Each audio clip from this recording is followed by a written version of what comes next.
This is A Different Perspective with Kevin Randle. A retired U.S. Lieutenant Colonel, Kevin Randle has been studying UFOs for nearly 50 years. Kevin has investigated some of the most famous UFO cases in the world and has been consulted for dozens of documentaries about UFOs.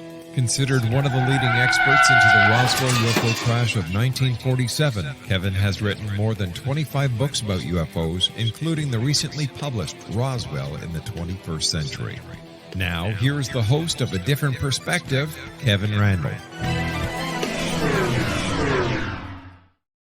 And welcome to this edition of A Different Perspective. I'm Kevin Randle. Last week, I had a bit of a mystery going on.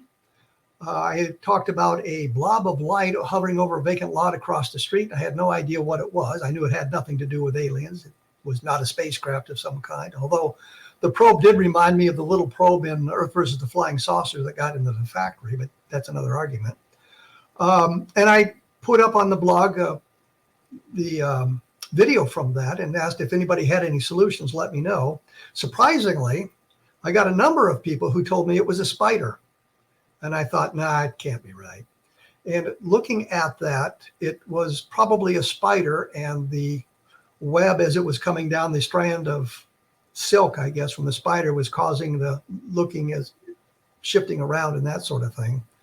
And I studied the video carefully, and I believe it probably was a spider. I did not know that could happen because it was actually on the camera that was slightly out of focus. And of course, there's an infrared source in the camera for the night vision aspects of it. And that gave the illusion of it being glowing white blob. And because it was so close to the camera, it looked larger than it was, and it looked as if it was across the street. But I am convinced, because so many people wrote and said, that's a spider on the camera. And a couple of people said, that's happened to me on my security systems as well. I'm pretty well convinced that it was a spider on the camera. Anyway, if you want to take a look at the video, it's still up on the blog. You can take a look at it and see what I'm talking about. It's kind of an interesting little video, but it may explain some of these bizarre blobs of light we get on these cameras as insects right on the lens.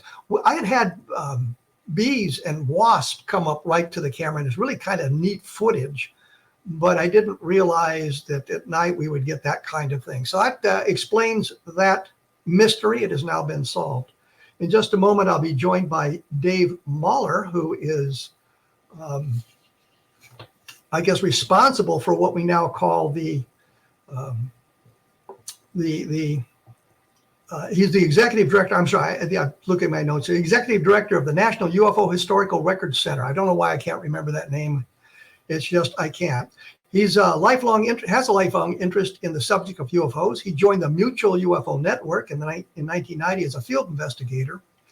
Since then, he has served as a field investigator, state section director, as well as the Illinois state director. He's currently an independent UFO researcher. During his tenure with MUFON, he had conducted numerous investigations into alleged UFO sightings and related experiences. He has discussed the subject of UFOs on numerous radio and television news programs, but the most important one would be this one. He has also lectured on the subject to various school and adult audiences over the years. And again, who hasn't? I mean, everybody does that. He is also the executive director, as I said, the National UFO Historical Records Center, which is a collection of material, reports, and a repository for data from around the world. And dozens of UFO researchers have donated their files to the center. And he's going to make a major announcement here in just a moment. David received his Bachelor of Science degree in psychology from Southern Illinois University at Edwardsville. I didn't know they had one there. He received his certificate in hypnotherapy from Mottin and Johnson Institute of Hypnosis in St. Louis, Missouri, in case you think there's another St. Louis somewhere. He is a registered polysomnographic technician. I stumbled over that word because it's big and long, and assisted in diagnosing and treating patients that suffered from various sleep disorders for several years at a major St. Louis-based medical facility. He has worked within the medical field for over 20 years, and we're going to touch on this because it does have an impact on UFO sightings. His book is Triangular UFOs, An Estimate of the Situation, and he's probably the world's foremost authority on triangular-shaped UFOs. David Muller, welcome to A Different Perspective. It's great to be here with you, Kevin. How are you doing? I'm doing fine. Did I get that polysomnographic Polysomnographic technician. Yeah. It's a technical term, basically sleep technician. Well, I know, but I want to make sure I pronounced it right or got the correct pronunciation out there. People stumble over it all the time. I would not be surprised. I've mentioned a couple of times now your National UFO Historical Record Center. Tell me a little bit about that and what is going on that is sort of a major announcement. It is a major announcement. In fact, other than just local TV news last night, you were the first person I'm talking to with an audience about it. So I'm really excited to kind of give you this exclusive, so to speak. When I first got I involved certainly appreciate that, by the way. Absolutely. Well, I think it's only appropriate given our shared passion for UFO history, which I know we're going to talk about. But really, it started in 1990 when I got involved in UFOs. I've told the story on a number of occasions. I naively went to my local libraries to check out books on UFOs, and to my dismay, there were none, maybe one if you were lucky. And so I decided back in 1990-91, well, if I'm going to have a library of books, I'm probably going to have to create my own, much like what's behind me and what's behind you. But I didn't realize that in later years, and by that I mean the last 10 to 15 years, I started garnering collections from researchers that were either to a point in age where they needed to find a succession plan, or they were faced with health issues, or they unfortunately had passed, and I was contacted by family members. So it was kind of a snowball effect, essentially. All these collections started migrating, and much like physics, the larger the body, the more the gravitational mass. It just seems like the more collections we get, the more they keep getting pulled in. In fact, I was just presenting to an audience on Monday, and I stated that this collection is organic. It's not static. It's constantly evolving, constantly growing. As evidence of that, the most recent acquisition we just secured 2 weeks ago. 3 weeks ago, I went out to Cleveland, Ohio, and loaded up the case files of the Cleveland Ufology Project, which was headed up by Earl Neff. Also, the case files of the UFO Research Committee of Akron, Ohio, that was headed up by George Popowich. And these case files go back to the mid-1950s, upwards to the mid to late 1960s. In addition, we also secured the personal collection of my friend Rick Hilberg and the collection of the late Richard Lee while we were out there. So just in the last 2 weeks alone, we secured another large cache of UFO case files. But some of the largest holdings we have, and I think since we spoke last, I have an update on this. We are curating the files for the Center for UFO Studies, which of course include the Nightcap files, but also CSI New York case files. Since the last show, though, last November, I was very honored to be in a position to be offered the Lost APRO files. And so sitting behind me off camera here, we have 13 file cabinets of APRO case files, correspondence, as well as their organizational and business files.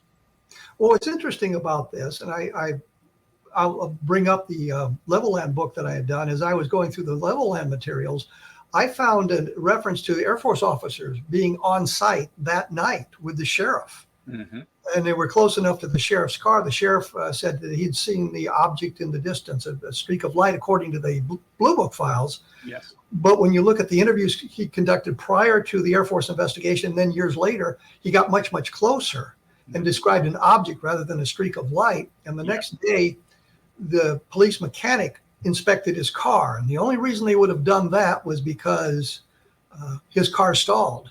Mm-hmm. And this becomes important simply because behind him in another car was the Texas Department of Public Safety, and behind them was a car with Air Force officers in it. So you've got these three cars and they were all stalled. So there's a much stronger case there. The Air Force said it was ball lightning.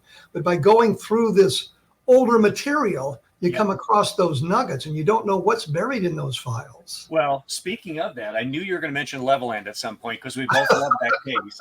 I just thought I'd share with you and your audience. Here's the original front page Level-Land Daily Sun News. And there we have Sheriff Weir Clem in the center picture. Yeah, I've always disliked his name. Well, I mean, he sounds like such a rube. Yes. If he had a name like, "Hi, I'm Tom Armstrong," that would have been great. But the great thing is with unique names like that, you never forget them because you can't confuse them with anybody else. Yeah, there is that. But I only mentioned Levelland because it kind of demonstrates some of the things by going through the old cases that you can find. And the other thing that's interesting is that the the Project Blue Book files, of course, were redacted before they released into the public arena. Yep. But many of the CUFOS files that Hynek got were not redacted. So the names are there. Yes, and we have those files here as well that we're curating currently. What I find interesting, though, Kevin, is we look at these cases like Levelland, for example, and that was, of course, November 2nd into November 3rd in 1957. Then fast forward in time at White Sands, about 24 hours later, you had military personnel that reported a UFO, which we have tons of documentation on. And then November 4th, the afternoon of November 4th, we had the James Stokes case, of course, in Oro Grande. We have the original Alamogordo front page newspaper on that over here as well. And then most recently, though, I discovered in Hynek's files on the evening of November 4th, there was a sighting at Kirtland Air Force Base that involved radar, and 2 seasoned Air Force personnel were observing this object that actually violated the base perimeter and was hovering around the tarmac and restricted areas. They described it as looking like a car standing vertically on end with a white light at the bottom. And the object had the ability to move, immediately reverse direction, hover, and then rapidly accelerate. And by rapidly accelerate, it left Kirtland Air Force Base at a climb rate of 45,000 feet per minute. The official Air Force explanation that was actually written on the copy that we have, it was probably a private pilot that mistook Kirtland for a private commercial airstrip. And when they realized after flying around it was military, they took off. Well, I was looking, and I think the climb rate of a Piper Cub aircraft back then was around 450 feet per minute, not 45,000 feet per minute. So, but what you see is, and what I always try to convey to audiences is, we can't look at these cases in a vacuum. Sometimes you see a succession of very high profile, well-documented cases in a fairly localized area. In this case, West Texas and New Mexico. Well, in my investigation for Levelland, I'll just throw this out, I did actually talk to one of the MPs who were involved in the White Sands aspect of it. So, Really? Yes. Oh, fascinating. He was like 900 years old at the time, but it's been a while. Yeah, but I did have an opportunity to talk to one of the guys there, and kind of gave me his impressions from what had been going on, as opposed to the Air Force announcement that he'd see Venus landing on the at Alamogordo or at the White Sands. We're gonna have to take a break. We're gonna have to take a break here. We really didn't talk much about the archive, so we'll get back to that. We kind of got diverted into UFO sightings, which we'll do more of as well when we come back. My blog is www.kevinrandle.blogspot.com, and the website for the archives is www.mufohrc.org. So I'll give that several times here in a few minutes so that people can get it written down right. But we'll be back right after this, so please stick around. And I am here with David MARLER. He's not really here with me, but we are together through the internet. In spirit. 25 years ago, you'd have never thought that we'd be doing radio shows and television in various locations together through the auspices of the internet. His website is www.nufohrc.org, and that, of course, is National UFO Historical Records Center. So you can take a look at what's going on there on that website. And mine, of course, is kevinrandle.blogspot.com, where there's a lot of good information and some that turned out not to be quite so good. But we try to rectify that as we can. When we went away, we were kind of talking about what you were doing there with the archives and how that was going on. And you're gathering all this material from sources around the world, actually, and collections that took decades to create. The APRO files is an important attribute. The NICAP files are very important as well. The CUFOS files, there's an awful lot of data there. And of course, the Blue Book files that are online. I think in today's environment, we can unredact them because enough information is out there that allows us to put the names back in the cases. But all of that information is now in one location. Why are you gathering all of this information in one location? How can people access it? Great question. And the short answer and simple answer is it's part of history. And I am a history buff in general, as I know you are, Kevin. And I think every aspect of history should try to be preserved. And I felt like I was in a unique position working with some of the leading archivists and historians who were looking to find a succession plan for those collections to bring it all together. Let's have one location where people can do research. And I was remarking to a colleague the other day, with the addition of the APRO files, which again, the importance of that can't be understated, getting that collection after 35 years of it being locked away, essentially. Now, when people come to us and say, I'd like to see the Socorro file, we can very confidently come back and ask, which file? Would you like the APRO file? Would you like the NICAP file? So it's interesting because we have these disparate UFO groups over quite literally decades, as you know, that were collecting all of this material. I don't think in a million years, Jim and Coral Lorenzen with APRO or Kehoe or Richard Hall with NICAP would have envisioned that decades later, all of this material would be brought together. And from a historical research standpoint, I mean, it doesn't get much better than that when you have all of these original case files brought together. And I'm here to tell you, and hopefully we can touch on some of it later, we found some incredible insights into cases we knew about and new wrinkles or new features of cases that we thought we knew about. Well, the interesting thing is, and you brought it together, I think there was a lot of animosity between NICAP and APRO during the years. So there was not a lot of sharing of the data. Although on a personal note, I was a member of APRO and my friend Bob Cornett was a member of NICAP. And so we shared all that data back and forth from them. And we'd done that on purpose for the UFO investigation. We didn't both have to belong to both organizations. We could gather it that way. Jim Lorenzen actually described Bob Cornett and me as his two best investigators, the irony being that Bob Cornett was not a member of APRO. Well, you've given me the Project Blue Book files and the CUFOS files. The Socorro case, Lonnie Zamora, seeing the landed craft and the two alien creatures, getting it from the APRO perspective and the NICAP perspective and the Air Force perspective gives you a really unique insight into that whole case. It does, Kevin. And as you can appreciate, these various groups were investigating possibly at different times. So when NICAP was on the scene, or Ray Stanford, who had provided some material to NICAP back then on the case, they may have interviewed witnesses or interviewed character witnesses related to Zamora. But then later APRO comes along, they interviewed other people. So when you bring that cumulative body of evidence together and information, you get a much more holistic picture of some of these cases by bringing all these elements together. And like I said, we've even found some surprises along the way where Project Blue Book and other investigators failed, other organizations succeeded. Mentioning Socorro real quick, I was going to share something with you that I haven't shared publicly.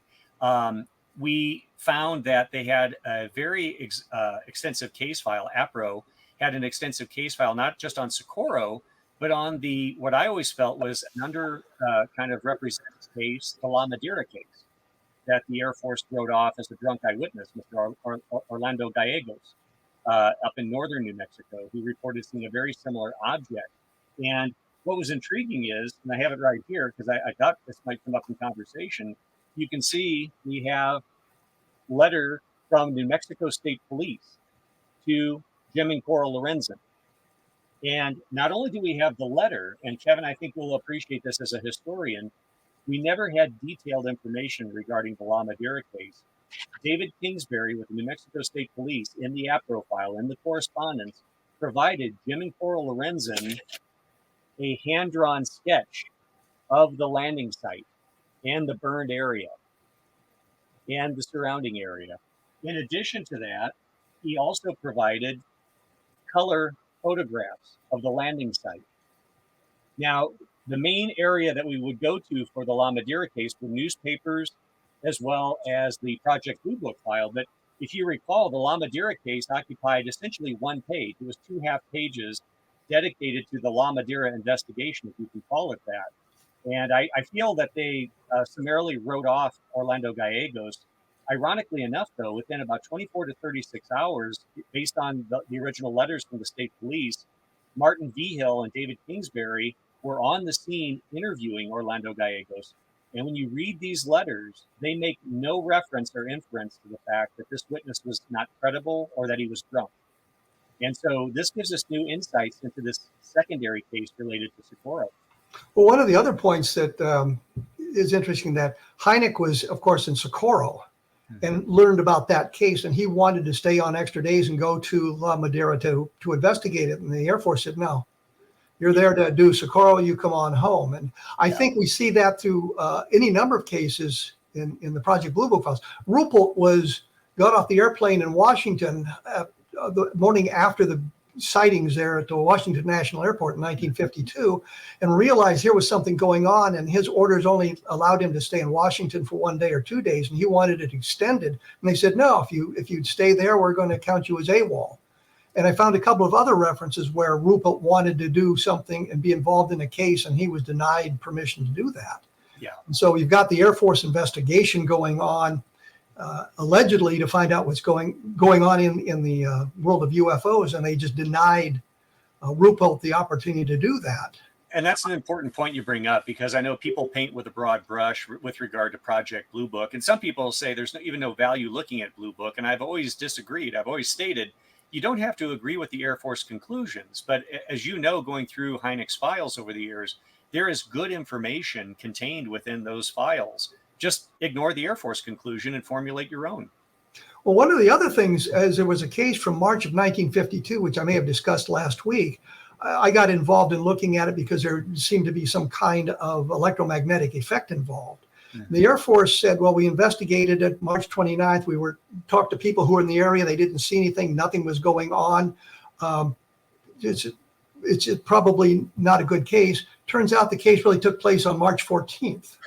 So their investigation missed it, but Barry Greenwood supplied me, and probably supplied you too, with information of newspaper clipping from the time that mentioned the same witnesses the Air Force was talking about, but also 2 other witnesses that had come forward independently before any of the publicity got out. So there was good information in the case file. All you had to do was ignore the date the Air Force said it was, ignore the investigations that were predicated on the idea it was March 29th, and look for the earlier stuff, and it became a very good case. Not one that you'd want to write off, but it was something that the Air Force just ignored because it, I guess, didn't fit into their narrative. Well, and you mentioned 1952. It just tripped my memory. One of the things that Barry Greenwood, since you mentioned him, and I went in and actually conducted or engaged in last year, there were microfilms that were at Wright-Patterson Air Force Base at Project Blue Book headquarters. And Herbert Strentz was a journalist back then. He later taught journalism, actually in Iowa, ironically enough there, Kevin.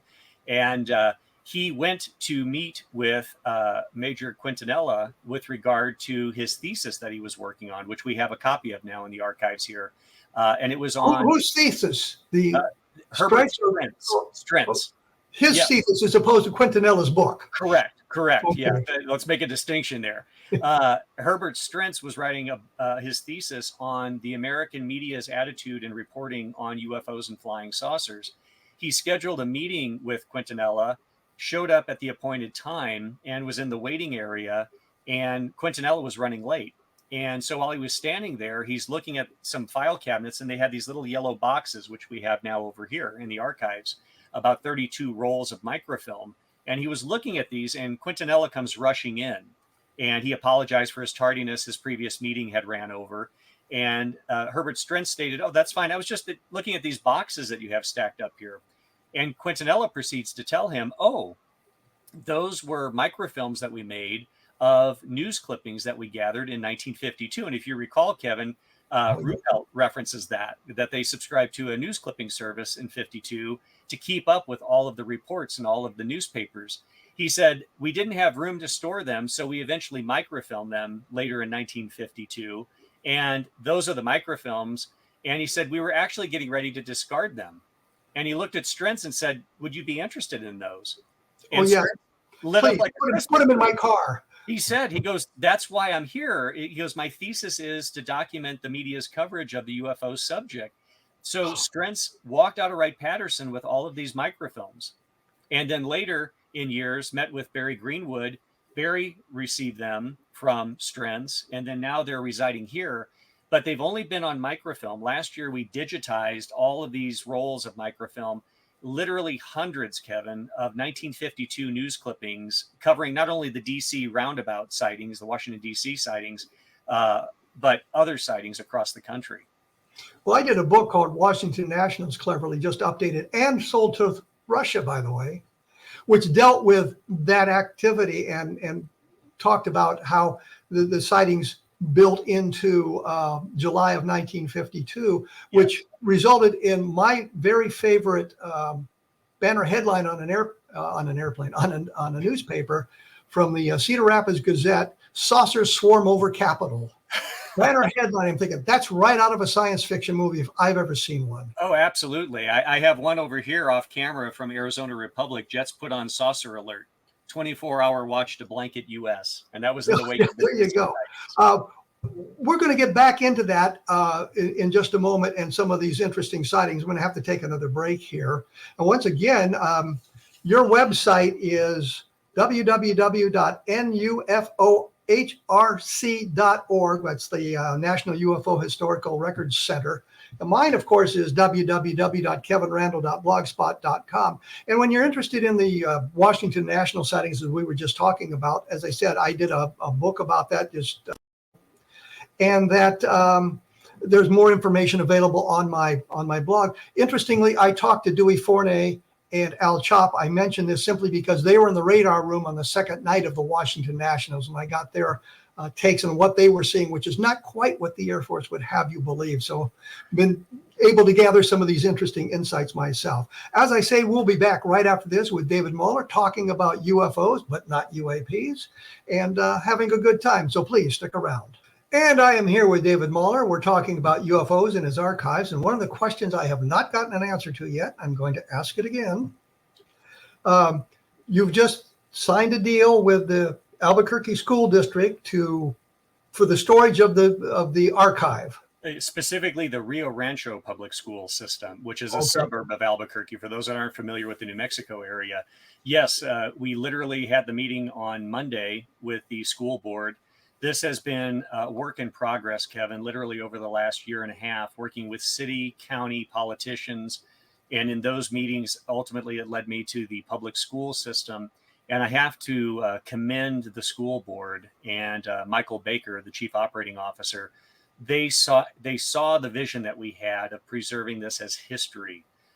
We're going to be provided with 2,600 square feet within the public school system building to actually have all of this material not only stored, but now we can expand and have room to bring in volunteers to really expedite and speed up the digitization work we've been doing with a lot of this material.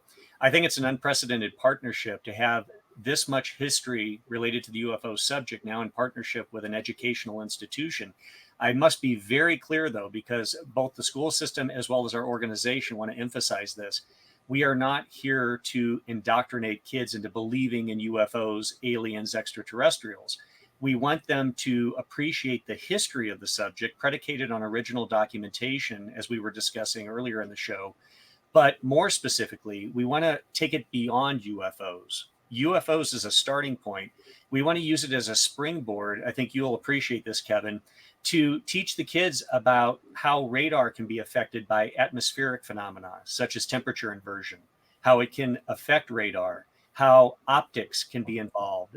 Physics of optics can deceive people into thinking they see UFOs.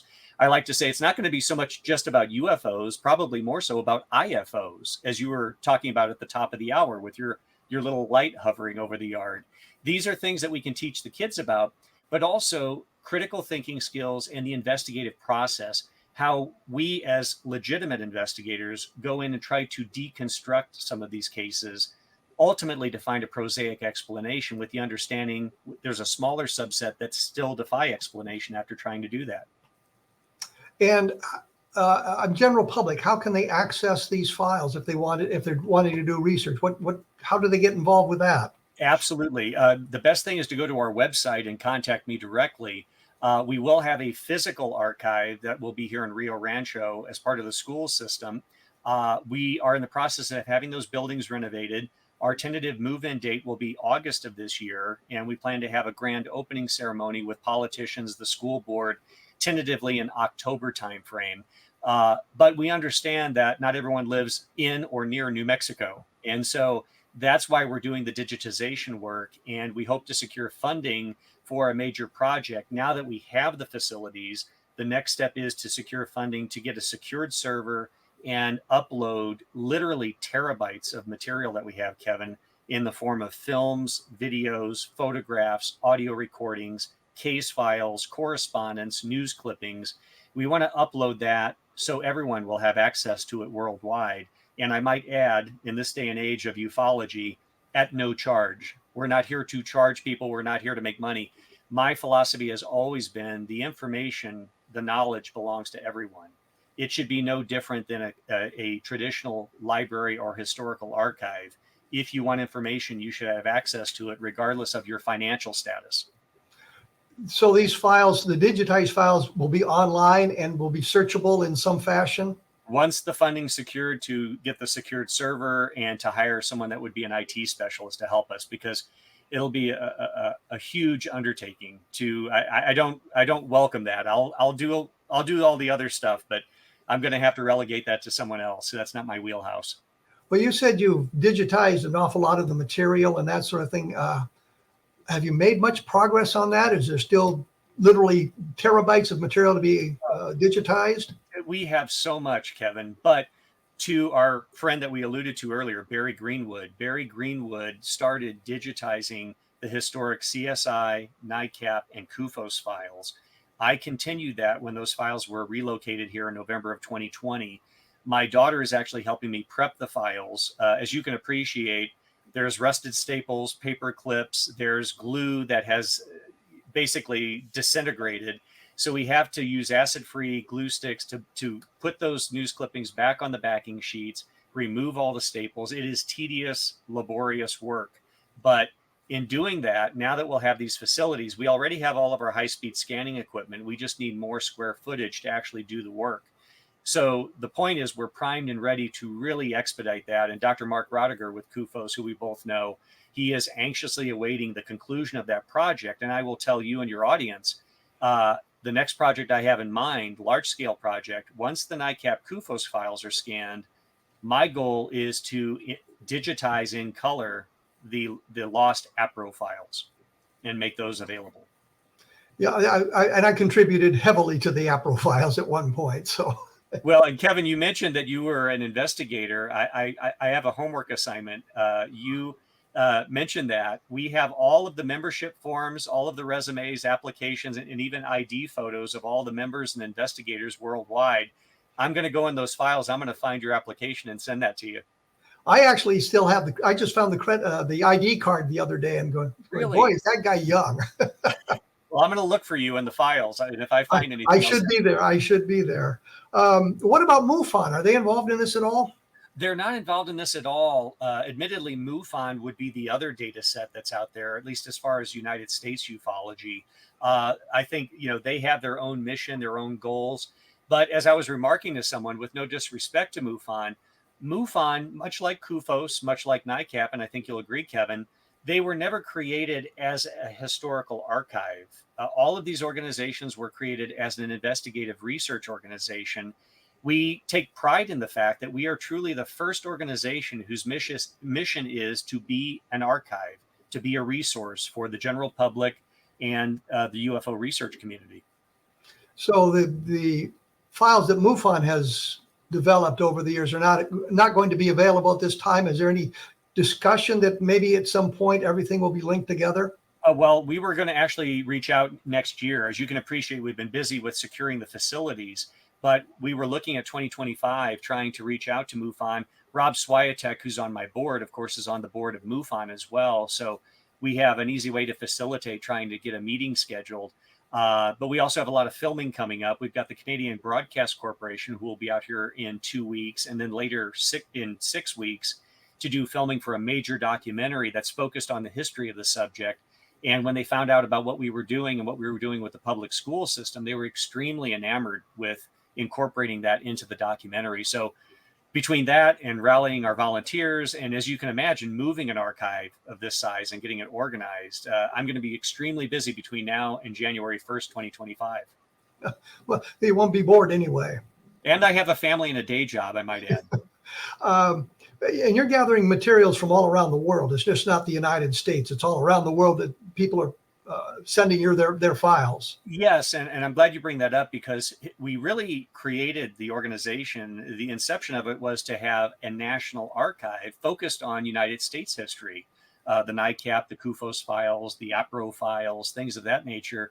But we now have individuals from some South American countries reaching out, expressing interest in possibly donating their files. And my friend Philip Mantle in the UK, back in March of last year, shipped an entire pallet of UK case files, correspondence, and publications out to us. What about the language problems? Language problems are somewhat met in the sense that I do have an individual, his name's Diego Diaz, that lives here in Albuquerque. He and his girlfriend have been helping me tremendously with the archive. Diego is fluent in reading, writing, and speaking Spanish and English, so he can help translate Spanish material, about 80% Portuguese as well. But I will share this with you. The APRO files, for example, no surprise, there's a lot of foreign material in there, specifically South American countries. I was very happy to find that material, but I was also happy to see, in most cases, through the work of Dr. Olavo Fontes and later Irina Granchi in South America, much of the material that APRO received. So it was nice that all of this material was received, but also translated into English. Well, I was thinking that you get into some of the European countries, you've got Swedish and German, and there's where we run into issues. There is no international translator, unfortunately, yet.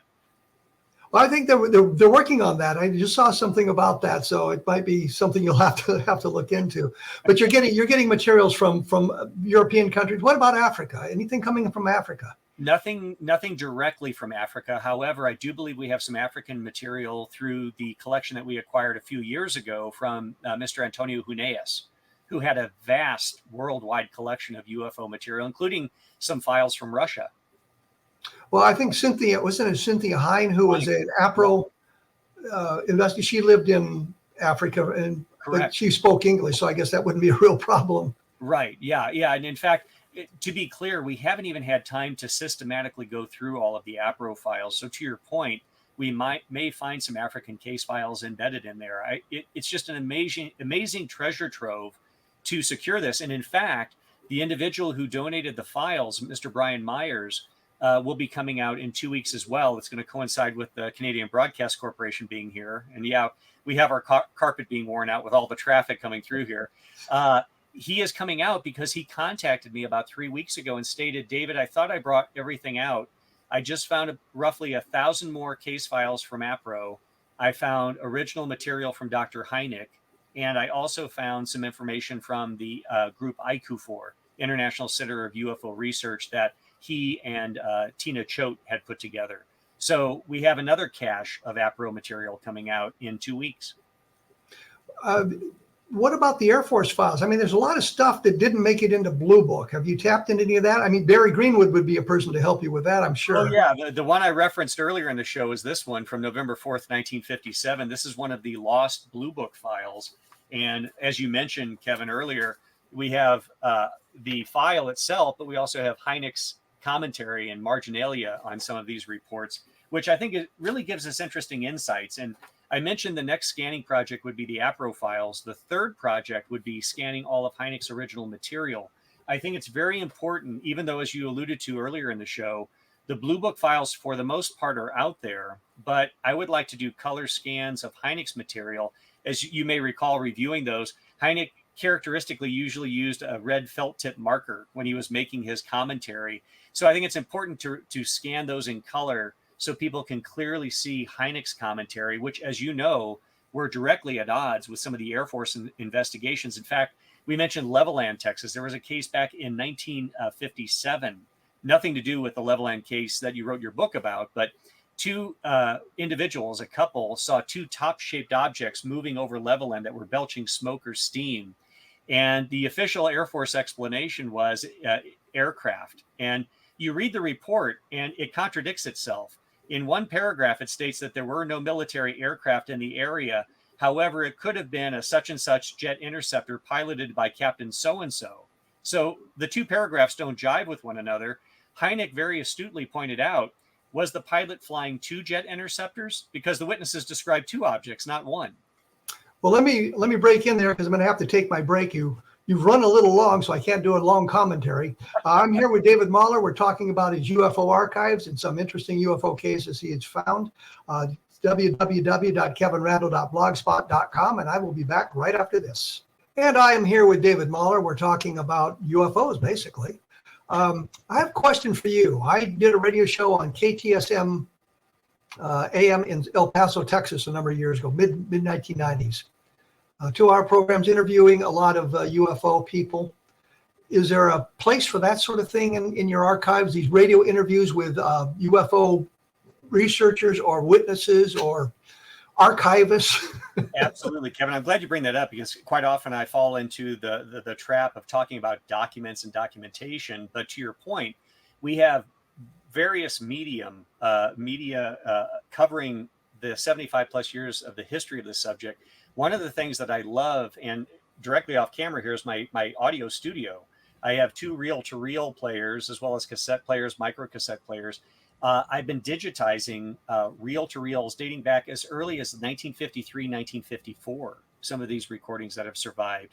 The NICAP audio holdings consisted of that. I was able to digitize, but not only digitize, digitally remaster. Some of these recordings that we now have, MP3s, are actually better than the original recordings because now, as you can appreciate, we can filter out all the white noise in the background. A lot of people recorded radio shows. You get the 60 cycle hum in the background. With Audacity software, we can easily go in and filter that out. And some of these recordings are pristine. So yes, audio is one of my personal favorites. I always like to say Barry Greenwood's the document guy and I'm the audio guy. So I'm often. What about films, movies? Yes, in fact, I have something right here I was going to share with you. The collection from Rick Hilberg, something that I brought back in my carry-on luggage because I didn't want to put this in a pod and subject it to the heat traveling across the country. We have a number of 8mm films of UFOs. This one is from 1961. This one is from 1966. And this one, ironically enough, is the Moline, Illinois case from 1967, the motorcycle cop, Bill Fisher, who filmed a UFO. I mention that because when I was with MUFON back in the early 2000s, I was invited up to Moline, Illinois to give lectures to the school kids. And while I was there, one of my hosts, who was a state section director, said, "Hey, my wife knows this police officer who had a sighting back in the 60s. His name's Bill Fisher. You want to see if we can get together and have dinner?" So I actually had a chance to have dinner and interview Bill years later after his sighting. And I will admit that I have talked to him as well, and I have a copy of that movie as well. Yeah. It's not spectacular, but it's still a movie. Not at all. But he was a great gentleman. He was very generous with his time. I appreciate him later in life, spending time and sitting down to dinner and talking to me about his sighting. So it's a multimedia mix of materials that you've got there. It is, and I've got to share something special with you. Talking about different types of items, we also have artifacts, historical artifacts. During one of the earlier breaks, you mentioned a name right before we went to break, Mr. Dewey Fournay. Yes. Major Fournay. Major, yes. I want to share this with you. This is, if you can see the name on the top there. Oh, my goodness. This is the original military attaché case per Dewey Fournay that he took to the January 1953 CIA-sponsored Robertson panel meeting. Where they explained away UFOs. Exactly. But I received this courtesy of a researcher who was able to become friends with him later in life. And as a result, I was able to acquire that. Well, when I talked to Dewey Fournay and Al Chop, one of them, and I don't remember who it was, said something got very gory, but he wouldn't tell me what it was. And so I was talking to the other one, and I said, well, Al said something got really gory. What was it? And he filled me in on it. I'm not sure who wouldn't talk about it and who did, but my transcripts would show all of that. Yeah. But Al Chop, I bring this up only because Al Chop, there was a movie called UFO from the 1950s. Oh, yes. And Turner Classic Movies had broadcast that, but had broadcast a number of times. I had a videotape of it. And Dewey Fournay, Al Chop said, I haven't seen that movie. And so I made a copy and sent him because he's in the movie as or an actor playing him is in the movie because he was in the Tom Towers, who was a California newspaper man, played him. Yeah, that's right. That's right. He did play Al Chop. That is correct. So I mentioned that. Quickly, surprises in the files that you've come across, things that really kind of surprised you. I have one teed up for you because I thought you would really appreciate this, Kevin. Admittedly, a lot of people report UFOs, and most of those sightings are visual observations. And as you and I know as investigators, visual observations are wrought with issues. I talk to police officers all the time, and they say, yeah, if we have a car accident, we have 6 witnesses, we're going to get 6 different interpretations of what took place. What I like are when we have objective measures. And as you know, Jim and Coral Lorenzen, who were civilian contractors when they were here in New Mexico in the mid to late 50s, worked at Holloman Air Force Base. And it had been referenced over the years that they had a lot of inside contacts by working at White Sands and Holloman Air Force Base. What I was surprised to find, though, as I mentioned, I haven't had a chance to go through these files in detail, but I did find this. This is an original, and I got to put my cheaters on here, unknown radar track report from Kirtland Air Force Base. And the summary, I'll be brief, on the remarks of the cover sheet, and this is the original, at first thought to be electronics interference, but was ruled out because of the speeds, course, and so many stations picking it up. A total of 4 radar stations tracked this UFO. Now, on the back is a grid map showing the direction, showing where the radars are located. But in addition, we have a letter from the individual, so we have the name. We know it was an individual at Kirtland that provided this, but this is what he reported. That on the night of September 13th, 1959, an unknown object was picked up by radar about 120 miles below the international border in Mexico. Within 12 minutes, this object had crossed the border and disappeared 200 miles inside the United States. Speed was timed at 32 miles a minute for an average of 1,920 miles per hour. Fastest speed was clocked at 2,445 miles per hour. Now, I mention that because this was September 1959. I did a little research and I found this little ad for the Convair F-106, which in December of that year, just 3 months later, broke an airspeed record at 1,525 miles per hour. So that was the fastest aircraft that we had at the time. Yet this object was tracked on 4 radars, not only moving in a straight line at that speed, Kevin, it made 7 angular maneuvers at those velocities. And I cross-referenced this to see if Blue Book had a file on it. This is the only documentation I think we have because there was no Blue Book. Were there any eyewitnesses to this object? No, and that's I haven't done a systematic search of all of our news clippings, but to your point, I looked at it, and when you convert the Greenwich Mean Time, it factored to be about 10 in the morning. So it would have been a daylight occurrence. So it's quite possible there could have been witnesses, but I haven't had the time to really do a deep dive to find any type of correlation in the newspaper accounts from the time period. Well, one of the things it's kind of key something for me. One of the things I noticed going through the Blue Book files is an awful lot of it says case missing, case missing, case missing. And I thought it would be interesting if we could figure out what those cases were and why they were spectacular.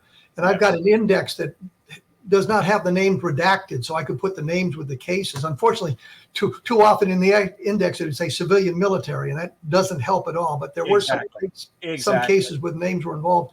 And I asked Barry Greenwood about this. I was going to mention that. Barry had mentioned that you guys are corresponding on that very subject. Yeah, to see if we can figure out what some of these cases are and why they might be missing from the files. It may be just lousy secretarial work on their part. I know that classified material has to be dealt with a little bit more stringently than just regular correspondence, and a lot of the case studies were not classified at all. They were basically in the clear, but some of this stuff should be showing up. And we do know that some of the Blue Book material was classified. We can see where they were marked out. and I always emphasize, in fact, in our press release with the school system, we talk about the fact we have original military documents documenting UFOs. And I put in parentheses to be very clear, unclassified reports. So that case with 4 separate radars being involved is very important because you've got independent witnesses after a fact, and it involves instrumentality, a word I love, instrumentality, dealing with it as opposed to humans course, then you get the human interpretation of what these instruments are showing. Absolutely, absolutely. But I mentioned on a recent Albuquerque TV news segment, I discussed this case, and I stated if it was one radar, I don't think we would be too impressed. In fact, there's 2 other cases involving single radar, which don't impress me, to be quite honest with you. 2 radars is intriguing, but you could still chalk that up to maybe atmospheric phenomena, temperature inversion. 3 radars is getting compelling because, again, these are distributed throughout the state of New Mexico, so they're converging on this target. You get to 4 separate radar stations tracking an object moving at those velocities, making those angular turns. As it reflected in the report, based on the confirmation, they considered it to be a serious report. Did they offer an explanation for it at all? The only thing that's referenced on the cover sheet, they use the term UFO, and I would use it in the literal sense. It's an unidentified flying object of some nature. And you said you'd looked at the Blue Book files and there's no mention of it at all. The first thing I did, as you can appreciate, Kevin, I went into the Blue Book archives and I'm looking to see, does this correlate date, time, location with any sighting? And no. So this original report may be the only account that we have of this particular instance. And again, that was just discovered in the APRO files. Oh, well, Cora Lorenzen did have a lot of interesting sources that provided her with information. So exactly. So it didn't surprise me in that sense. I always felt that they would have more inside sources at Holloman, but apparently based on this, they had, because there's 3 others as well from Kirtland. Well, once you get inside the Air Force tent, you end up with a lot of different sources. Exchanging of information. David, anything you would like to say in the last minute or so here? No, I just would like to say that there's a lot of statements out there on the internet now by the 17ers, people that came into the UFO subject in 2017. A lot of derogatory comments about history and about old ufologists, and people saying, well, all the information's out there on the internet. As evidenced by this case, Kevin, and this is just one of thousands that we have, we don't know everything, and you can't derive valid, credible information from the internet. And talking about the La Madeira case, this is new information, new old information, I like to call it, that is just now surfacing. So there is importance in preserving and centralizing these historic files. Well, that also relates to that March 29th, 1952 case I was talking about, because we have the Air Force file, and it's not impressive until you realize they investigated it on the wrong day, and there's independent witnesses to the whole thing. And that was something that just came out by reviewing the file and then Barry Greenwood's help. David, thank you so much for taking time out of your busy day. Absolutely. No, I appreciate it, Kevin. It's always great chatting with you. Oh, I know. We can probably go on for hours longer. Let's do a marathon show someday. Okay. Thank you much, David. Appreciate that. Thank you. You have a good day. And once again, that was David MARLER. I think the organization that he's creating there, what he's doing there is very important, especially when they get it all digitized and online so it can be researched or accessed by people from around the world. And we can find an awful lot of interesting stuff in the files if you go through them carefully. I stumbled onto that March 29th case by accident, but by looking at the Air Force file and other information I was able to gather with the help of Barry Greenwood, learned that the Air Force explanation wasn't very good, and it probably should be an unidentified case. So there's stuff that we can learn by going through the historical information and may provide us with additional information or additional answers at some point. Once again, that was David MARLER, and his website was www.nufohrc.org. And mine is, of course, kevinrandle.blogspot.com. Can't even remember that. Thank you for tuning in. We'll be with you later.